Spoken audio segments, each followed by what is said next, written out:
Hoje nós temos o nosso querido amigo Rossano Sobrinho, é terapeuta, psicopedagogo, educador, conferencista e autor de 18 livros sobre saúde e espiritualidade.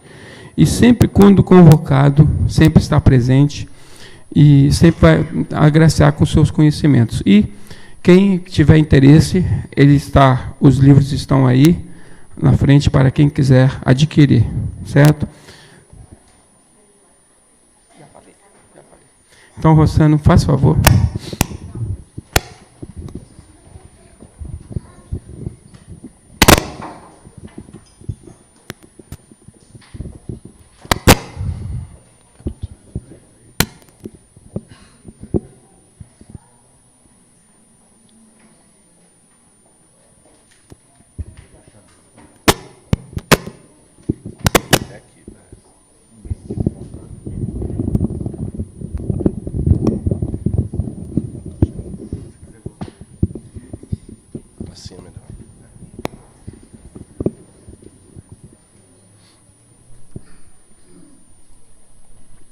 Meus queridos irmãos, minhas queridas irmãs, nossos votos de muita paz com Jesus. É uma alegria sempre singular estar nessa casa aqui em Colatina, junto ao companheiro Virgílio e tantos outros trabalhadores, sua esposa Marli. Que alegria estar aqui, porque é sempre uma energia diferenciada, uma energia de paz, mas também uma energia de alegria cristã. É uma casa singular no contexto das casas que eu tenho o hábito de falar. Então, todo ano, espero poder estar aqui pelo menos uma vez com vocês. Agradeço o companheiro Roberto Damasceno, que sempre articula as nossas vindas a Vitória, Vila Velha e Colatina, juntamente com os dirigentes do movimento espírita da região. Hoje nós trazemos a temática do nosso novo livro, lançado este ano, acaba de sair do forno, pela Boa Nova de Catanduva. O tema é Liberte-se da sua mente. Liberte-se da sua mente. Nós vamos estudar um pouco a geografia do mundo interior, porque não basta ao espírita ter conhecimento da geografia do mundo espiritual, do mecanismo da reencarnação e da desencarnação, de como funciona o intercâmbio mediúnico, de conhecer os postulados básicos da doutrina, se o indivíduo não penetrar no íntimo de si mesmo. Não adianta muito espiritismo na cabeça e pouco espiritismo no coração. Os espíritos têm dito que espiritismo na cabeça é informação apenas. Espiritismo no coração é transformação. Vamos entender que espiritismo na cabeça é o processo de intelectualização espírita. Os espíritos superiores nos convocam, sim, a estudar, mas, depois de estudar, a vivenciar. Na verdade, o processo seria, primeiro, conhecer, através do estudo, segundo, sentir e, terceiro, vivenciar. Muitas pessoas ficam só no primeiro degrau. Estudam, assistem às palestras, mas ainda não sentem a doutrina vibrar no âmago da alma. Na medida que a gente vai sentindo, a gente começa a vivenciar. Podemos dizer também que, no primeiro momento, nós entramos no movimento espírita. No segundo momento, a doutrina espírita penetra a nossa alma. Para, num terceiro momento, ela sair de nós através de atitudes, de posturas, de valores, de conduta. Porque, como está exarado em O Evangelho segundo o Espiritismo, reconhece-se o verdadeiro espírita pela sua transformação moral e pelos esforços que faz para dominar as suas más inclinações. Esse é o epicentro da doutrina. Não adianta o conhecimento puramente teórico se interiormente nós prosseguirmos os mesmos. Daí a proposta do nosso livro, uma viagem para dentro da alma. Nesta obra, nós estudamos a geografia interior. É uma decodificação do mundo interno. É o que nós vamos visitar um pouco na manhã de hoje. Aí tem uma sinopse da obra. Você se considera livre? O que é a verdadeira liberdade? Tem pensamentos e crenças que limitam seus passos na vida? Emoções negativas e pesadas tiram diariamente sua alegria de viver e sua espontaneidade? A ansiedade e o medo cerceiam seu caminhar? Descubra como se libertar de amarras mentais e emocionais que há muito encarceram seu ser na insatisfação ou até em processos depressivos. Costumamos dizer que o contrário de felicidade não é tristeza. A tristeza é um fenômeno psicológico normal. A gente perde um filho, perde um familiar, perde um emprego, termina uma relação. É natural que a tristeza tome conta de nós. Até Jesus chorou. Consta o texto bíblico. É o menor versículo da Bíblia. Jesus chorou.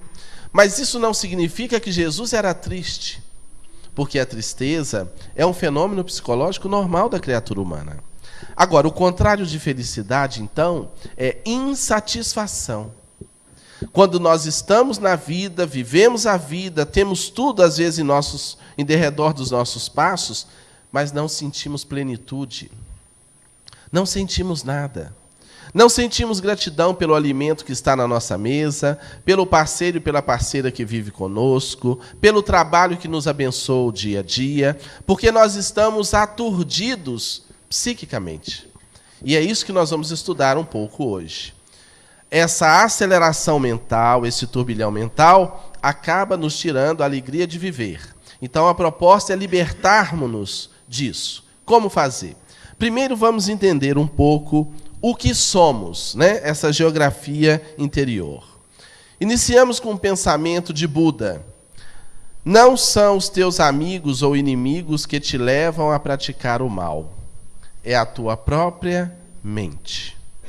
O mal está em nós ainda. E por uma lei de sintonia, nós nos vinculamos ao mal de fora e acabamos tombando no mal. Então, conhecer-nos intimamente, conforme está na questão 919 de O Livro dos Espíritos, é a grande proposta de libertação do mal. Vamos então, está aqui a proposta, isso aqui é a epígrafe do livro. Nós colocamos: enquanto o ser humano não decodificar e estudar o funcionamento de seu mundo íntimo para conhecer sua geografia interior, prosseguirá vítima de seus pensamentos e emoções, encarcerado na infelicidade que construiu para si. Quantas vezes a pessoa acorda bem, mas dali meia hora, uma hora, qualquer ocorrência desarticula a emoção e a pessoa tem um dia péssimo. Uma fala que se ouve, uma notícia que se chega, e a pessoa perde a paz, porque ela não tem ainda um controle dos pensamentos que geram as emoções. Porque um pensamento negativo gera uma reação neuroquímica negativa. Um pensamento positivo gera uma reação neuroquímica positiva. O que é a reação neuroquímica? Emoção. E vou dizer uma coisa para vocês. Mais de 80% dos problemas da humanidade estão fundamentados na emoção desarmonizada. Então, nós precisamos conhecer o que é emoção, como isso tudo funciona. Vamos decodificando a alma. Vamos penetrar a intimidade do ser humano. Alguns conhecimentos teóricos, psicológicos, psicanalíticos, à luz do espiritismo, para a gente desbravar esse mundo interno. Sem o conhecimento disso, nós não chegaremos a lugar nenhum. Primeira coisa, eu preciso entender o que é a consciência. Os espíritos superiores, na questão 621 de O Livro dos Espíritos, asseveraram que a lei de Deus está na consciência. O que é a consciência? A consciência é o ser essencial, o eu profundo ou real. É o fulcro criador da mente, ou seja, é a fonte da qual surge a mente. A consciência ótima apresentada pela psicologia transpessoal, o Cristo interno das doutrinas esotéricas, a essência do espírito imortal, onde está escrita a lei de Deus, conforme revelado na questão 621 de O Livro dos Espíritos. A consciência vive no presente, no eterno agora. Então vejamos, nós somos a consciência. Nós somos esse eu profundo, o espírito imortal. Até aí, nenhuma novidade. Porém, muita gente acha que é a mente. E o que é a mente? Eu não sou a minha mente, Rossano? Não é. E vamos provar. A mente é um departamento da alma humana que tem origem na consciência, dividida entre fenômenos conscientes e inconscientes, segundo os estudos do psiquiatra suíço Carl Gustav Jung. Deve ser dirigida pela consciência, mas também pode dominá-la. A mente também é uma espécie de repositório das experiências, memórias do espírito ao longo das reencarnações. Alimenta-se de lembranças do passado e de conjecturas em relação ao futuro.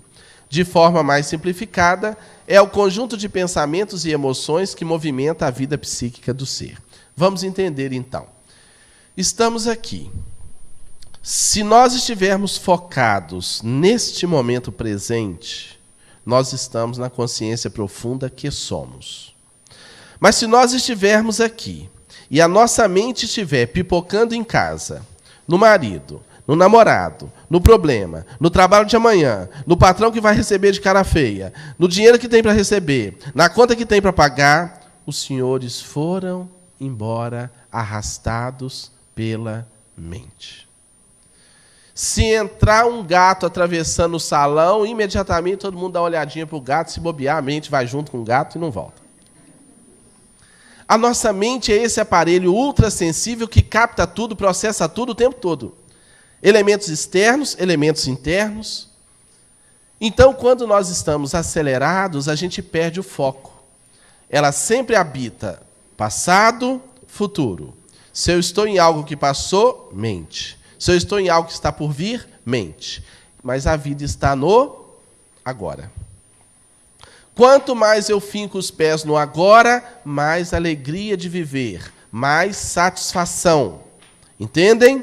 Diante de um prato de comida, se eu aquieto a minha mente e faço comunhão com aquele momento, eu sinto Deus.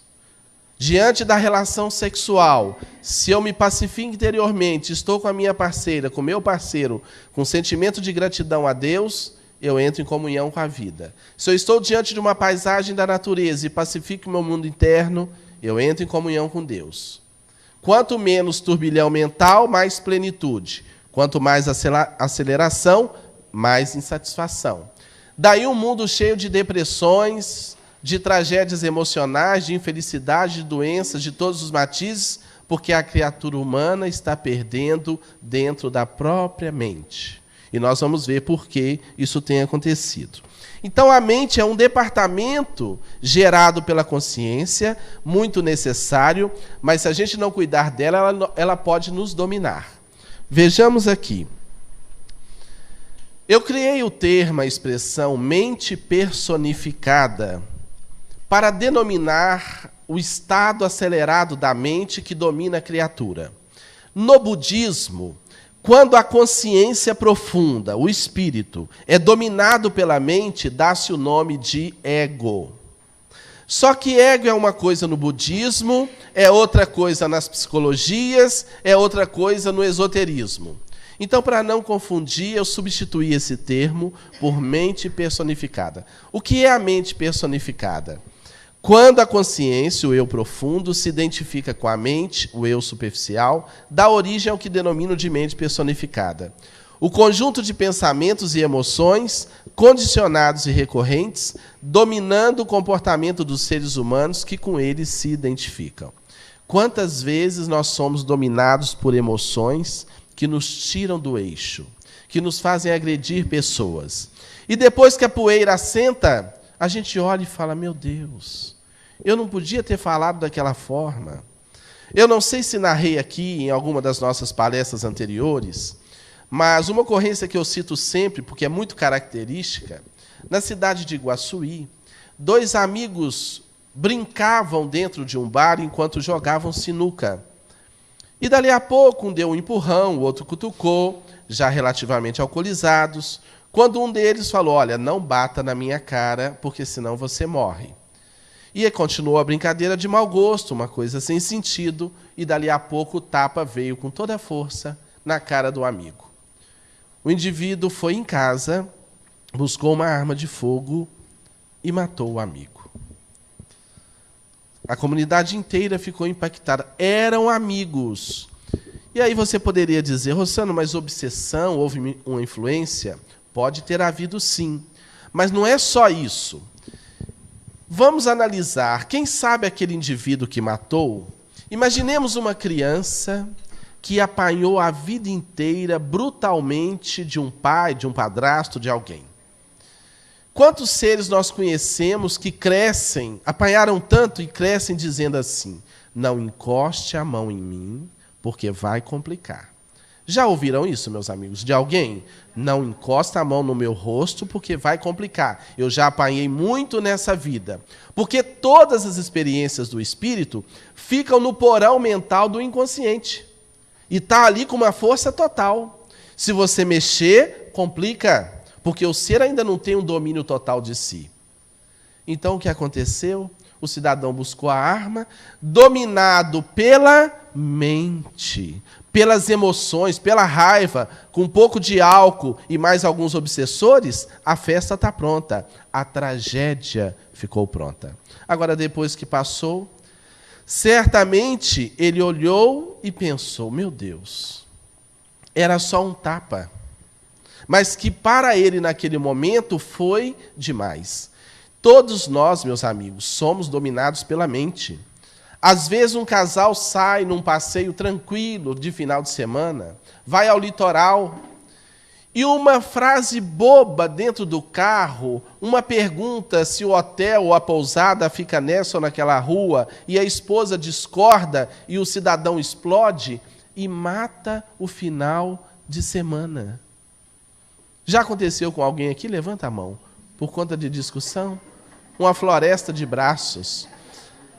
Então nós falamos sempre: nós queremos ter razão ou queremos ser felizes? Porque nós vamos aprendendo aos poucos, quando vem essa vontade de falar, de rasgar o talo, perguntar: e depois? O Espírito Camilo sempre orienta, antes de qualquer atitude: e depois? Será que vai valer a pena? Será que eu vou estar em paz? Eu vou falar tal frase, mas é verdade. Mas tem um detalhe, meus irmãos. A verdade é um diamante, mas o diamante é uma pedra. Se a gente atirar, machuca. Nem só de verdade nós vamos viver a todo momento, porque será que nós estamos preparados para a verdade real sobre nós mesmos? Por que Deus permite a reencarnação e a bênção do esquecimento? Porque se a verdade vier em totalidade sobre nós, ela nos esmaga. Porque às vezes aquele filhinho que a gente traz no braço é alguém que nos matou no passado, ou a quem a gente matou no passado. Então a misericórdia divina permite a reencarnação, a bênção do esquecimento, para nós nos reharmonizarmos, nos amarmos, servirmos uns aos outros, crescermos e nos felicitarmos. Porque fora do amor não há felicidade, como fora da caridade não há salvação. Então, a mente personificada é esse turbilhão que domina e que não deixa a gente ser feliz. É preciso trabalhar o processo de desidentificação. O que é isso? Quando a consciência consegue observar o funcionamento da mente, os pensamentos e as emoções, percebendo-se independente dela, é o princípio da libertação consciencial ou do despertar espiritual. Quando a gente começa a observar quais os pensamentos frequentes. Tem gente, por exemplo, que sofre muito com medos. Rossano, eu tenho medo de tudo. Se eu entro num quarto escuro, eu tenho medo. Se eu vou fazer uma viagem, eu tenho medo. Quantas pessoas entulharam a mente ao longo da infância e juventude com filmes de terror? Assistiram na farra junto com os colegas. Só, meus amigos, que aquele material todo vai descer para o inconsciente e vai ficar registrado ali. Quantas pessoas, quando a gente fala em espírito, falam: o quê? Espírito? Sim, espírito. Deus me livre. Mas Deus me livre por quê? Porque tem registrado na mente filmes de terror. E associa, e na hora leva aquele susto. Então, nós precisamos compreender que a mente é um aparelho muito delicado. Como nós temos alimentado essa mente? E observar essas emoções que chegam, esses pensamentos que chegam, observar de fora. O inconsciente é um dado, uma informação muito importante. É um departamento da mente ou da psique, onde estão guardadas em um nível profundo e de difícil acesso todas as experiências do espírito imortal, da vida atual ou de vidas passadas. Uma espécie de porão da mente. Embora essas experiências pretéritas estejam arquivadas no nível profundo da mente, normalmente afloram de forma subjetiva no nível consciente, interferindo no comportamento e na vontade do homem como tendências, habilidades, hábitos, emoções, fobias, tensões, transtornos, vícios e virtudes. Há um versículo no livro de Jó, da Bíblia, que diz assim: somos de ontem e nada sabemos. É perfeito esse versículo. Nós já vivemos muitas vidas, não nos lembramos, mas tudo que vivemos está registrado em nós. Tanto os talentos que desenvolvemos, quanto os vícios que alimentamos. Há crianças que sentam no piano aos 4, 5 anos e tocam grandes peças musicais.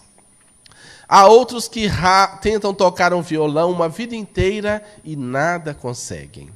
Há medos que não sabemos nem de onde vêm, inseguranças, dificuldades de relacionamento. Há pessoas que trazem uma antipatia tão grande que conseguem afastar todo mundo. Ninguém chega perto, porque tem no seu inconsciente elementos pesados, energias pesadas. Mas a notícia boa é que, de fato, o amor cobre multidões de pecado. Como escreveu o apóstolo Pedro, que a gente pode estar sempre reciclando esse material do inconsciente através de quê? Das boas leituras, da vivência do bem, de assistir palestras positivas, espiritualizadas, elevadas, da atividade numa casa espírita, porque isso cura. Porque quando a nossa energia é colocada a serviço do bem, o bem nos visita, o bem nos salva, o bem nos harmoniza. Agora, quando eu fico à mercê do mundo, sem fazer nada ou fazendo mal, e à luz da doutrina espírita, não fazer nada já é nos comprometermos com o mal, porque indagou o professor Allan Kardec, por que o mal domina no mundo? E a resposta dos espíritos superiores foi, porque os bons são tímidos e os maus audaciosos. Está na hora dos bons trabalharem intensamente, ter um ideal, ajudarem, acreditarem, sair de uma palestra como essa vivos, com a energia do bem, com boas ideias, para ajudar o semelhante. As emoções que eu falei, aqui residem 80% dos nossos problemas, nas nossas emoções. O que são emoções? Constitui o efeito automático dos pensamentos sobre o corpo. Emocionei, eu penso, esse pensamento gera uma reação neuroquímica, uma emoção. Então, a emoção é o pensamento de encontro ao corpo. Vamos dizer que o pensamento é do espírito e a emoção é o resultado desse pensamento no corpo somático. Reações instintivas no universo interior do indivíduo.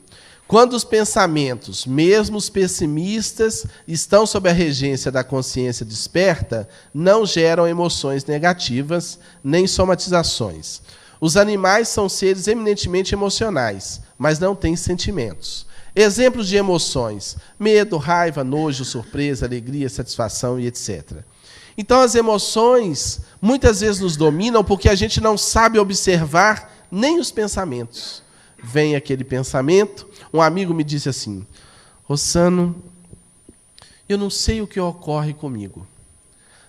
Todo domingo, depois das 4, 5 horas, bate uma tristeza, uma melancolia, uma vontade de não fazer nada, um mal-estar. Parece que o mundo está acabando. Mas eu não consegui entender o que acontece. Rosana, pode estar tudo bem lá em casa, meus filhos muito bem. 4, 5 da tarde, uma tristeza. Eu acho que tem algum obsessor que chega nesse horário, ele é obsessor de hora marcada. Aí eu falei para ele assim, meu amigo, você trabalha em quê? Sou professor. Ah, segunda-feira você trabalha? Trabalho. Ah, o seu obsessor chama sala de aula. Você vai fazer o seguinte treinamento para a gente verificar se a gente afasta esse obsessor. Quando chegar a tardinha, você vai pensar que ainda é sábado.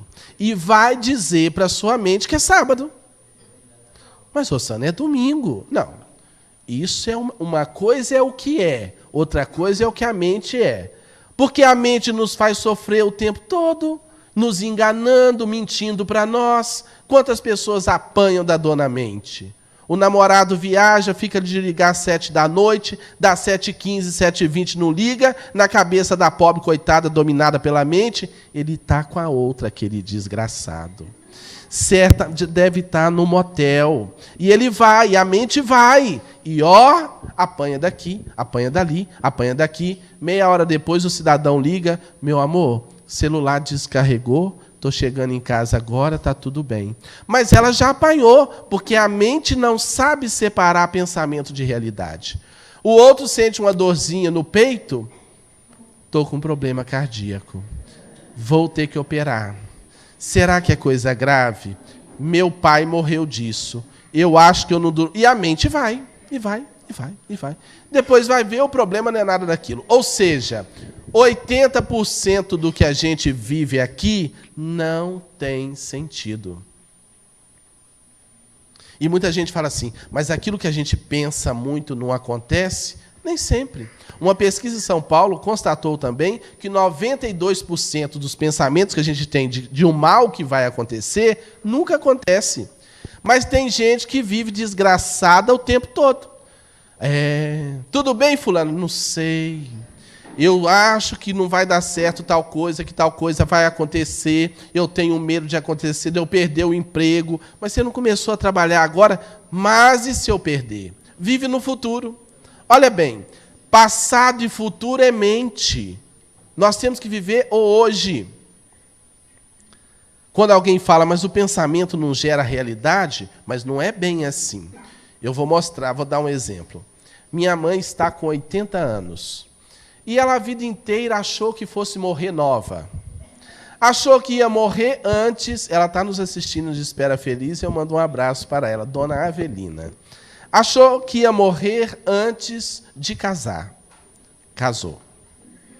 Antes de ter filho, teve 2. Antes de ver os filhos formados, viu os 2. Antes de ter neto, tem 3. Eu falei, mãe, agora a senhora só morre igual urubu, só acidente de avião.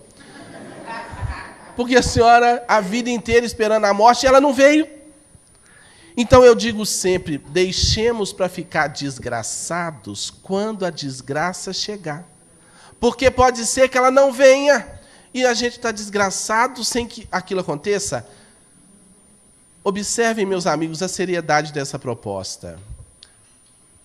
Recentemente, atendendo uma paciente que chegou ao consultório, uma senhora de 60 e poucos anos, chegou com a caçamba com algumas toneladas de passado. Há uma frase de Emmanuel muito profunda, parece simples, mas é profunda.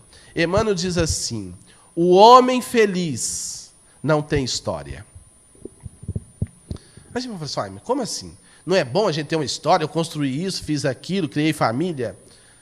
Não ter história no sentido de ficar carregando o passado. Tudo que a gente viveu foi muito bom, a gente aprendeu, está aqui com a gente. Mas não ficar roendo o osso de passado.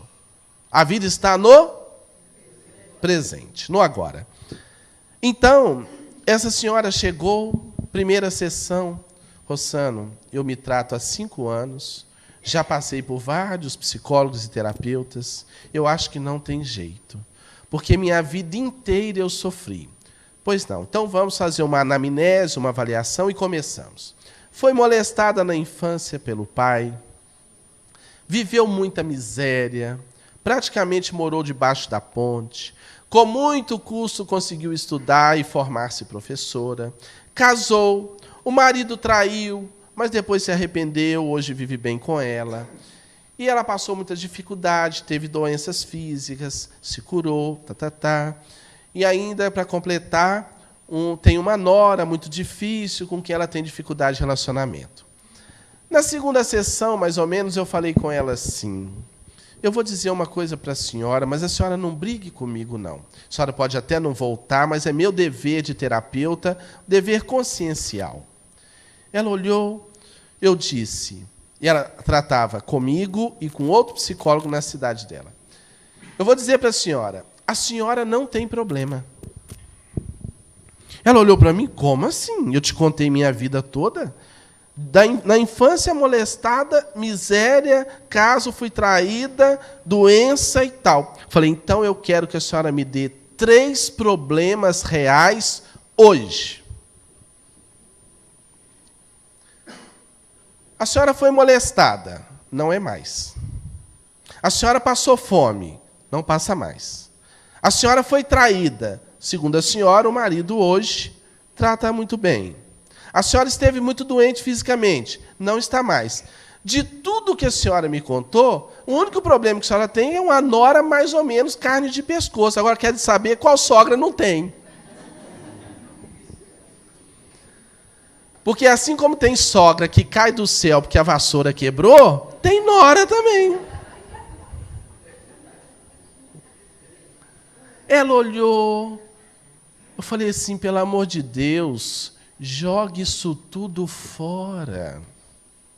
Está na hora de bater o martelo e viver o agora. A senhora está saudável, vive bem com seu marido, 2 ou 3 filhos. Essa nora é porque a gente também tem que ter algum espinhozinho na carne, né? Até o apóstolo Paulo tinha, a senhora não vai ter? É para a senhora exercitar paciência, tolerância. Não vai querer tudo perfeito, que a gente não pode também ter tudo perfeito. O que é isso? Na terra, ficar tudo perfeito, a gente desencarna, porque aqui não é lugar disso. Mas viver com plenitude até os desafios. O momento presente. Na sessão seguinte, ela chegou pesando menos 349 toneladas. Eu olhei, e aí, dona fulana? Rosana, você sabe que eu não tenho problema? Falei, pois é, o problema é que a terapia acabou.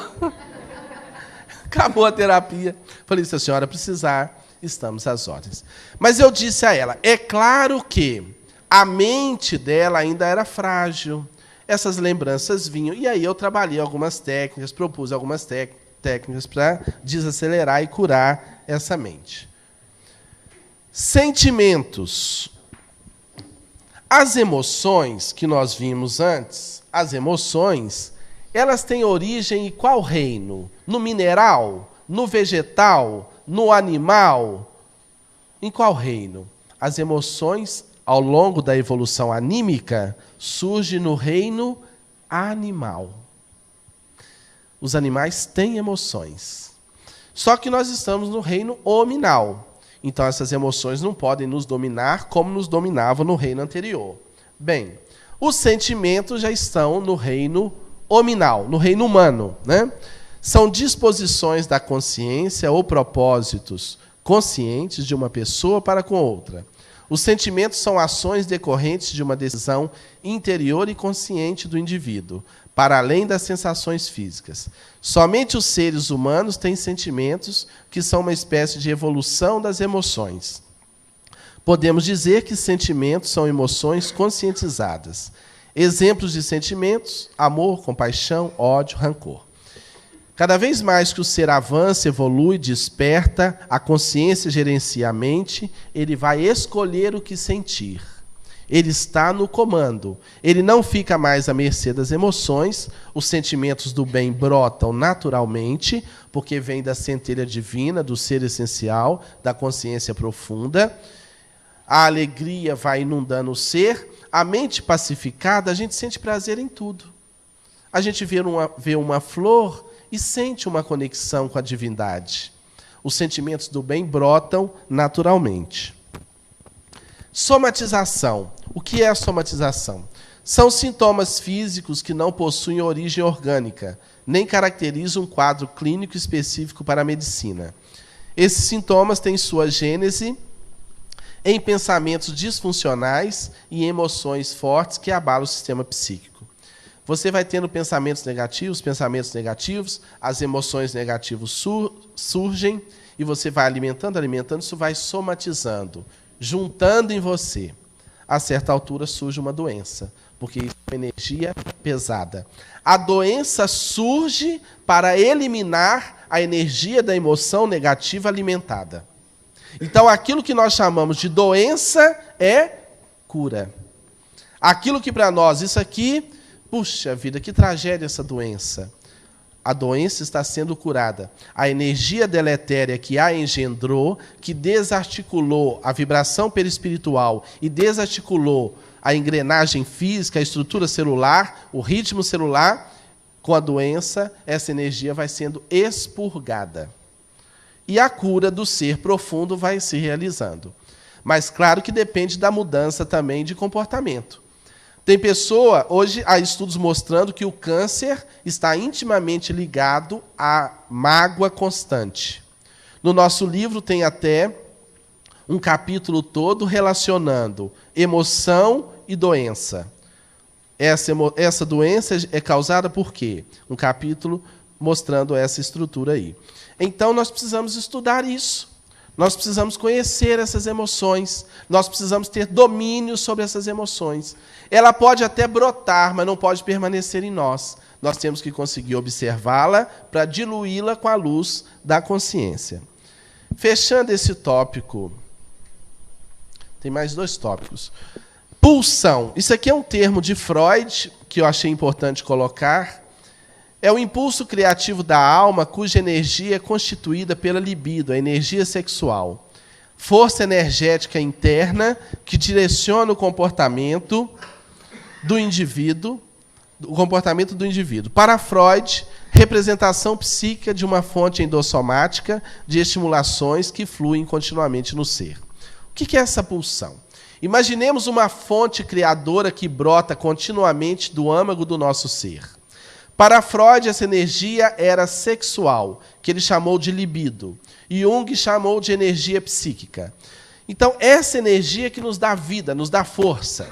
Ela bem direcionada, saúde, plenitude, felicidade. Ela abafada, patologias, doenças. Por exemplo, a Igreja Romana, Católica Romana, enfrenta a problemática da pedofilia de alguns padres. Bem, à luz da psicanálise, isso nada mais é do que o bloqueio dessa energia, dessa pulsão, e essa energia se extravia no mecanismo patológico da pedofilia. Traduzindo melhor isso, essa energia, o indivíduo vai ser padre, mas ele não está preparado para uma vida celibatária, porque nós entendemos que o celibato ele tem que ser voluntário. Chico, por exemplo, foi celibatário. Ele escolheu. Divaldo é celibatário. Ele escolheu. Pegam essa energia, canaliza para a obra. É aquilo que o Evangelho fala, né? Alguns se farão eunucos por amor ao Evangelho, ou seja, não se casarão, não terão relação sexual, para pegar essa energia, sublimá-la e transformar na obra da luz. Mas nem todo mundo está preparado para isso. Nem todo mundo vai fazer isso. Tem padre que consegue fazer, dedicar-se à comunidade, sublimar essa energia, se tornar um grande missionário. Mas tem outros que não. Esses que não estão preparados e têm que aceitar por imposição, surge um problema aí. Essa energia é abafada e aí gera o que nós podemos chamar de extravios do desejo. Em vez da energia fluir, porque são 3 possibilidades, meus irmãos. Ou a energia flui dentro de uma relação sexual normal, ou essa energia é sublimada para outras obras de ciência, de filosofia, de religião, é o que nós chamamos de sublimação ou transmutação da energia sexual, ou essa energia é abafada e vira doença. Gera o extravio, desvia o foco. A pedofilia seria um extravio dessa energia. Quando os espíritos asseveram, quando a doutrina esclarece que fora da caridade não há salvação, tem profunda relação com isso. Como? O bom direcionamento dessa energia, o direcionamento dessa energia para o bem, cura. Salvação é cura espiritual. O indivíduo que vive a proposta do bem, na luta do bem, na sua família, no trabalho, na casa espírita, na sociedade, ele está sempre direcionando essa força anímica, essa força ôntica, essa força sexual, essa força da libido. Para a luz, ele cresce, produz, ajuda, floresce. Felicidade e plenitude. Mandaram uma pergunta aqui. Deixa eu ver se é uma pergunta. Ah, tá. Vou respondê-la já já. Eu quero propor, quem sabe, mais para frente, Virgílio, a gente fazer um seminário aqui, tá? Eu estou às ordens, é só trazer, porque 1 hora não dá para a gente conversar nada. Eu só comecei ali e acabou o tempo, olha. Mas certamente os senhores me suportam mais uns minutinhos. Fechando essa parte aqui, quando a gente fala assim de iluminação espiritual, o que é a tal da iluminação? Buda se iluminou, Jesus já era iluminado, Osho é iluminado, fulano, tal. Iluminação é quando a consciência assume plenamente o domínio da mente, dos pensamentos e das emoções. Quando tudo se torna consciente. Não há mais elementos do inconsciente interferindo no plano consciente. Sinônimo de plenitude, individuação, salvação, libertação, consciência cósmica, fim do sofrimento. Quantos espíritos, mesmo tendo o corpo sofrendo, estão iluminados? Eu me lembro de uma entrevista que a Globo fez com o nosso querido Chico Xavier. Chico devia contar uns 90 anos. Já não andava mais. E o jornalista perguntou ao Chico. Ele estava com a voz tão fraquinha que tinham que colocar legenda. Não sei se os senhores lembram dessa fase dele, que o Chico falava quase balbuciando e aparecia uma legenda. O jornalista falou: seu Chico, o que o senhor tem a dizer nesse momento? Como o senhor está? A resposta daquele homem: eu estou limitado no caminhar, eu estou sofrendo de angina e também dos olhos, mas me sinto muito feliz. Tenho uma cama para dormir, um almoço por dia. Me sinto profundamente realizado. Veja bem, o corpo já não atendia a nada, mas a consciência, o eu, perfeitamente em paz. É uma desidentificação. Porque tem muita gente que você encontra, e aí, tudo bem? Ah, fulano, hoje eu acordei com a coluna. Tem gente que eu nem pergunto, eu já afirmo, que dia lindo, e passo batido, porque senão, se você for perguntar como vai contar uma história aqui, você vai ter que parar, vai perder o emprego para ouvir a história. E depois o jornalista fez uma outra pergunta. E o que o senhor acha da sua obra? E a resposta do Chico, muito simples, mas para mim foi muito profunda. Ele disse assim: estou muito feliz.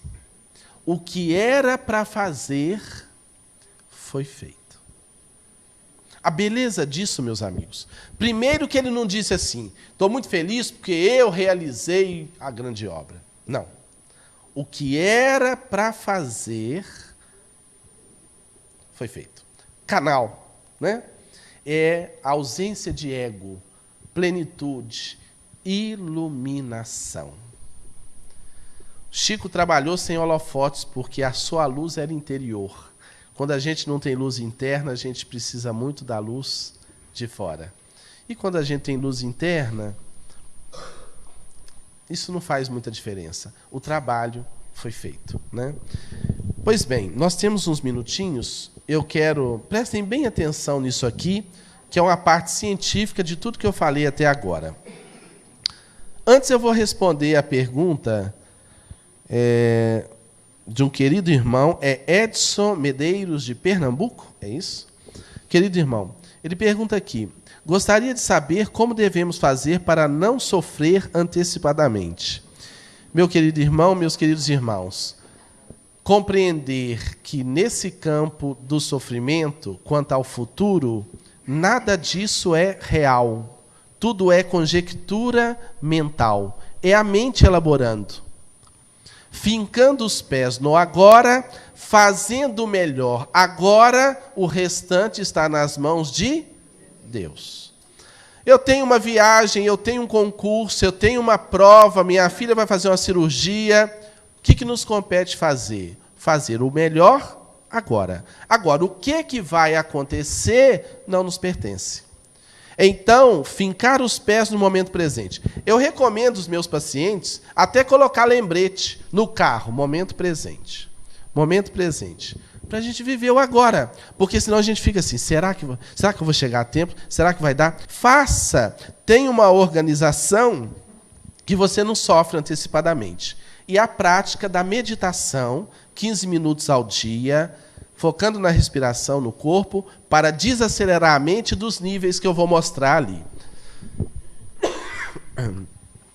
São os ritmos cerebrais. O ritmo delta, cá embaixo, é o sono profundo, a mente está tranquila, abaixo de 4 ciclos de pensamento por segundo. O ritmo teta é um relaxamento profundo, comunhão com a vida, de 4 a 7 ciclos por segundo. Nos interessam os outros 2 ritmos. Beta, de 12 a 40 ciclos de pensamento por segundo. A mente está acelerada. Ali mora a ansiedade, a insatisfação, a depressão, a sintonia com o mundo espiritual inferior. Quanto mais acelerada a minha mente, se eu estou aqui, eu já fui em casa várias vezes, eu já pensei em outra coisa várias vezes, eu estou para frente, eu estou para trás, eu estou curtindo aqui 30%.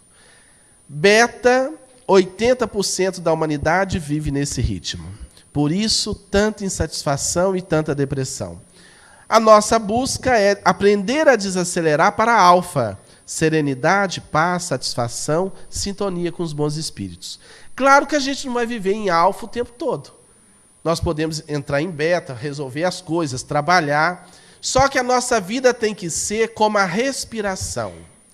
Tem um momento para fora, trabalho, estudo, namoro, relacionamento, mas nós temos que ter momentos para dentro. A meditação. Eu sugiro 15 minutos por dia. Sem isso, ninguém vive sem neuroses. Porque a mente acelera, acelera, acelera, acelera. Rosana, como é que é essa meditação? Vá para o quarto, diminui um pouquinho a luz, pode deitar ou ficar sentado. 3 coisinhas. Focar na respiração. 2, sentir o corpo dos pés à cabeça, focando aos poucos nas mãos, de vez em quando. 3, observar os pensamentos que passam. Meditar não é esvaziar a mente. Guardem isso. Tem gente que fala assim, meditar é limpar a mente? Nada disso. Vamos limpar a mente, senhor. Vai ficar tenso, porque a mente não para. A mente é um rio que passa. Nós estamos mergulhados dentro do rio. Meditar é sentar na margem do rio e observar. Estou lá meditando. Põe uma musiquinha instrumental, aí vem um pensamento lá do trabalho e te arrasta. Você percebe que está meditando, que está pensando, respira e volta. Dali a pouco ela pipoca lá na sua filha que está estudando não sei aonde. Você observa o pensamento e volta. Os 10, 11 primeiros minutos, ela vai te arrastar. Você vai até esquecer que está meditando. Meu Deus, o que eu estou fazendo no meio desse turbilhão de pensamento? É a mente te dominando. Depois de 11, 12 minutos, a gente entra em alfa. O fluxo de pensamentos diminui. Surge uma coisinha ou outra. Observe sempre o primeiro. Vou fazer uma experiência rápida com os senhores, tá? Vamos fechar os olhos um segundinho. Inspire profundamente, respire profundamente 2 vezes e libere o ar pela boca.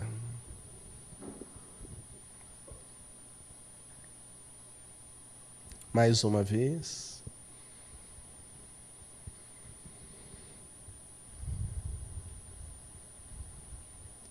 Sinta todo o corpo, dos pés à cabeça.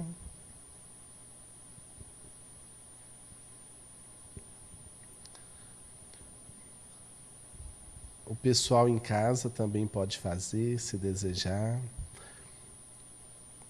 Observe o primeiro pensamento que surge e apenas deixe-o passar.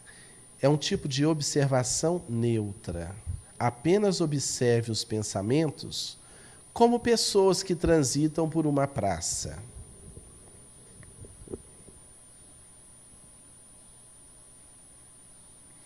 Foque a sua atenção agora na energia das mãos sem movimentá-las. Apenas sinta as mãos.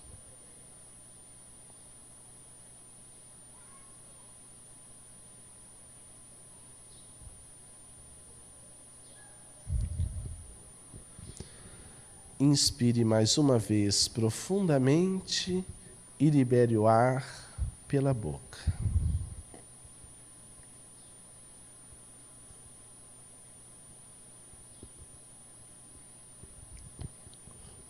Movimente os dedos das mãos. Pode abrir os olhos.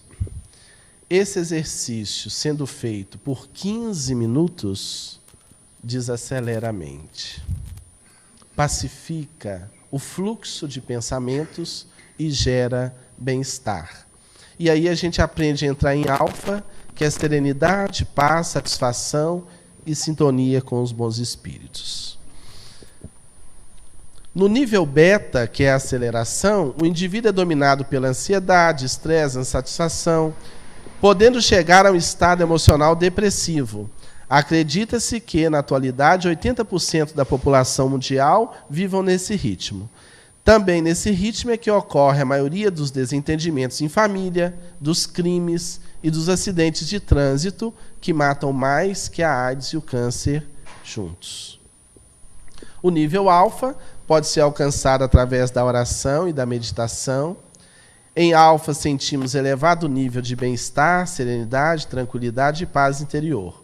O corpo também é beneficiado, pois há uma diminuição da pressão arterial, do ritmo respiratório e de outras funções fisiológicas.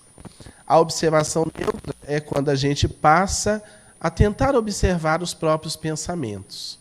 E esse fluxo diminui. Você pode fazer pequenos momentos de 3 minutos ao longo do dia, se você é muito ansioso. E guardem outra informação. Quando a gente inspira,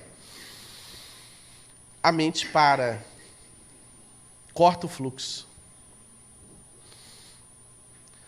Então, quando a pessoa está muito estressada, num momento complicado, você fala, respira, respira. Você nem sabe por que está pedindo, né? Respira, mas você está propondo o seguinte, descanse a mente. E essa inspiração pacifica e acalma. Crise de pânico. Primeira orientação. Inspire profundamente, retém um pouco o ar e libera, que você vai saindo daquela inquietude profunda. O nosso tempo está acabando, eu quero deixar esse pensamento de Jesus, que sintetiza a nossa fala até hoje, mas se o Vigílio autorizar, o pessoal da direção, eu volto uma hora para a gente fazer um seminário inteiro. Eu gosto de mini seminários, esse negócio de ficar o dia inteiro, a gente cansa o pessoal. Mas, por exemplo, num domingo assim, de 9 ao meio-dia, né, Vigílio? É um momento bom às 3 horas, né, 4 horas, a gente abre um espaço para perguntas, porque é um tema que ajuda todo mundo o tempo todo. Isso aqui é do dia a dia, né? Você entra no carro, você lembra disso, de estar mais calmo, pacificar a mente. Olha o que o mestre de Nazaré nos orientou. Quem toma do arado e olha para trás, não está apto para o reino de Deus. Olhar para trás é passado. Não vos inquieteis com o dia de amanhã, a cada dia basta o seu cuidado. Futuro. Passado traz angústias. Futuro pode trazer ansiedades patológicas, porque tem um nível de ansiedade normal. Você vai fazer uma prova, uma coisa, você tem uma ansiedade normal. A questão é quando isso foge do controle. A pessoa ansiosa traz as extremidades das mãos, dos dedos, sempre geladas, né? Você toca nos dedos da pessoa, está gelado. A respiração ajuda a pacificar. Então, meus irmãos, esse processo de conhecermos a nossa mente, ele é fundamental. Sem isso aqui não tem felicidade. Você pode estar com a cabeça entulhada de conhecimento espírita, mas se não tiver a vivência disso aqui, a gente não logra alcançar paz interior. E isso é espiritismo. Espiritismo para dentro. É preciso instaurar um espiritismo para dentro. Conhecer, sim, sobre a reencarnação, sobre a mediunidade, sobre o intercâmbio mediúnico, sobre nosso lar, a geografia do plano espiritual, mas, sobretudo, homem, conhece-te a ti mesmo, para ter o domínio das emoções e dos pensamentos. Eu quero apenas encerrar com uma história que mostra... Eu tenho mais 5 minutos, meu irmão? Posso falar? Beleza? Show? Então tá bom. É uma história real de uma jornalista norte-americana que eu quero fechar ilustrando a capacidade de escolher as boas emoções em detrimento das más emoções. Solicitar à jornalista Ruth Staus, uma jornalista americana, que escrevesse algo para a juventude de tom otimista. E Ruth Staus contou uma passagem singela de sua infância. Narrou ela que contava 5 anos, quando chegou até a vidraça que dava de frente para o jardim de sua casa nos Estados Unidos, quando viu que seus 2 irmãozinhos estavam sepultando um cachorrinho que havia morrido. Era o cãozinho da família. Ruth ficou observando, os seus irmãos choravam, e dali a pouco ela se pegou também chorando. Quando ela estava chorando, achando-se sozinha, sentiu uma mão carinhosa no ombro que disse: "Ô, minha querida, por que você chora?" Ela olhou, era o seu avô. Ele a pegou no colo com todo carinho. Ela disse: "Ah, vovô, o cachorrinho da família, da nossa família, morreu." Ele disse: "Mas, Ruth, você não gostava daquele cão? Destruía seus calçados, eu via você sempre aborrecida." "Ah, vovô, mas meus irmãos gostavam. E se eles choram, eu também choro." O avôzinho levou a menina até o lado oposto da residência, que dava para o quintal, pôs a criança do outro lado da janela e, como um garotão, pulou a janela, pegou-a novamente no braço e conduziu-a até uma roseira. Eram rosas vermelhas, lindas. Ele acercou-se com a menininha nos braços e disse: "Minha neta amada, o que você vê agora?" Ela olhou aquelas rosas lindas, vermelhas, e disse: "Ah, vovô, como essas rosas são lindas." E ele disse: "Pois bem, então guarde para o resto de sua vida. Quando você estiver na janela que contempla a tristeza, a morte e a dor, lembre, meu bem, que no lado oposto da casa há a janela que contempla a alegria, a beleza, a felicidade. Meu bem, não fique detida na janela da tristeza. Escolha sempre, com a sua mente, com o seu coração, a janela da alegria. Mas quando você estiver na janela da alegria e lembrar que na outra janela, para além dela, há irmãos seus que choram, vá buscá-los e trazê-los também para a janela da alegria.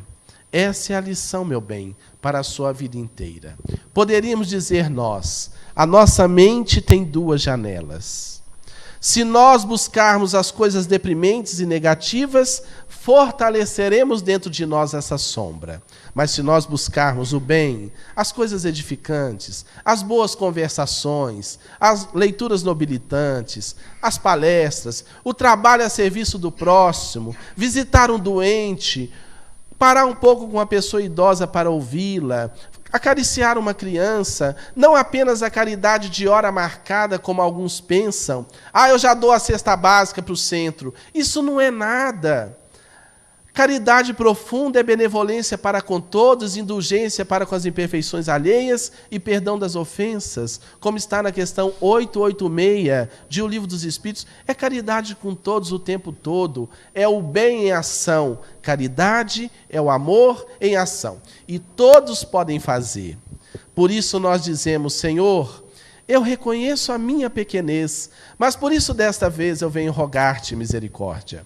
Eu gostaria de ser uma galáxia de estrelas para iluminar a terra inteira, mas se eu não conseguir, eu te quero pedir para ser um pirilampo na noite escura, iluminando a treva, a amargura de quem anda na escuridão. Queria ser uma chuva generosa, caindo sobre a terra, fazendo reverdecer o chão, mas se eu não puder, permita, Senhor, ser um copo com água fria, matando a sede, a agonia de alguém na exasperação. Eu gostaria de ser um jardim com flores de todas as cores, embelezando as paisagens da terra, mas se eu não possuir os recursos que esse desejo encerra, permita-me ser uma rosa solitária na frincha da rocha, embelezando as paisagens da natureza. Eu queria, Senhor, ser um trigal maduro, para repletar de pão a mesa da humanidade inteira, mas se eu não lograr, permita-me ser um grão, que caindo ao chão me multiplique no milhão e enriqueça a humanidade com a bênção do pão. Gostaria de ser uma montanha altaneira, de onde se pudesse avistar a terra inteira, mas se eu não conseguir, eu te quero pedir para ser uma pedra, pavimentando o caminho por onde passa o herói na busca do seu destino e de sua autoiluminação. Deixa eu ser, Senhor, uma escada que conduz o artista ao seu ideal, mas se eu não puder, permita ser, pelo menos, o primeiro degrau. Eu queria ser declamador, compositor, autor, cantor, para cantar a tua mensagem de luz. Mas se eu não puder, Jesus, permita-me ser uma árvore, com a estrada sob sua sombra. Ou então estar ali no chão, esperando de mansinho passar um coração pelo meu caminho. E quando ele se for, eu possa dizer: olá, amigo, para onde vai? E se ele, me olhando, me inquirir: quem és tu? Eu lhe possa dizer de coração: sou teu irmão, dá-me tua mão, sou teu amigo, eu irei contigo, e lado a lado eu possa declamar: Senhor da vida, muito obrigado porque renasci, muito obrigado porque estou aqui, pelo teu amor, obrigado, Senhor, pela atenção dos senhores, o carinho do vigílio, de todos esses irmãos tão queridos, encarnados e desencarnados. Muito obrigado e muita paz. Muito obrigado.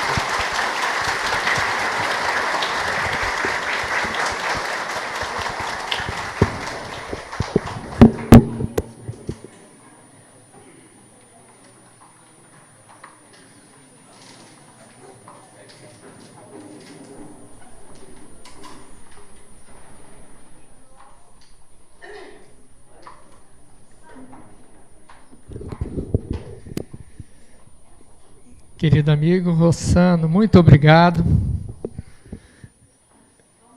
por sempre esse carinho. Nós estamos aqui lá conversando, o pessoal do... Né, Rogério? A gente poderia combinar um determinado dia com todas as casas, não é isso? Um dia de sábado seria o ideal, não é isso? Sábado à tarde. Pois é, nós vamos levar essa proposta e em breve nós... Com certeza podemos te convidar que você venha, né? Querida Rossana, muito obrigado mais uma vez por ter aceitado o nosso convite, estar aqui conosco, no qual nós temos os amigos lá do irmão Tomé, o Roberto, que aqui está conosco, nos trouxe, e dizendo que ele tem disponível o livro da palestra, para que os desejarem ali após o passe, como nós vamos ter o passe individual hoje. Logo após, ele estará disponível para os autógrafos, para todos que desejarem. É tudo isso que ele falou e muito mais. Vale a pena e ele estará aqui disponível para isso. Aos amigos da internet, o nosso carinho, o nosso muito obrigado. Tivemos centenas de acessos pelo Brasil e pelo mundo nessa rede compartilhada de informações. A todos vocês, queridos amigos, ao nosso querido amigo Zé Aparecido, que nos concede o canal 4, e dizendo que estamos também em várias redes sociais, YouTube, Facebook, e agradecemos a vocês por estarmos juntos nessa abençoada manhã de domingo. Bom dia e uma ótima semana para todos vocês.